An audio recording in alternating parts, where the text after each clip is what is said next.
আমি আলু বেগুন আর ইলিশ মাছ দিয়ে কালো জিরে আর কাঁচা লঙ্কা দিয়ে একটা তরকারি বানাবো। প্রথমে তেল গরম হচ্ছে, ইলিশ মাছটাকে ভাজতে দিচ্ছি। কালো জিরে কাঁচা লঙ্কা আর জিরেটাকে একটু বেটে নেব। মাছটা ভাজা হয়ে গেলে এবার তুলে নেব। কড়ায় একটু তেল দেব, কালো জিরে দেব,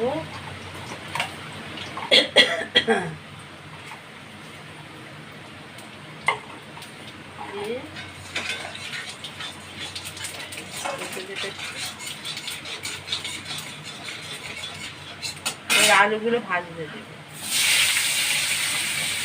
আলুগুলো ভাজা হোক।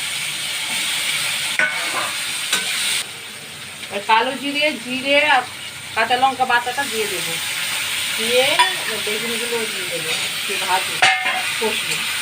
আর 1 চামচ নুন আর 1 চামচ হলুদ,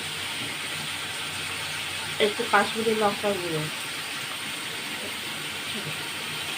দিয়ে একটু জল দিয়ে কষবো। কষি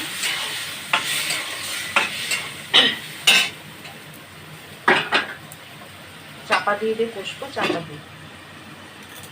এবার একটু জল দিয়ে সবজিগুলোকে সিদ্ধ হওয়ার জন্য জল দিলাম, দিয়ে সিদ্ধ হওয়ার জন্য দিলাম। এবার মাছগুলো দিয়ে ফোটাবো। আমার হয়ে গেল কালো জিরে আর জিরে দিয়ে বাটা দিয়ে বেগুন আলু ইলিশ মাছের ঝোল।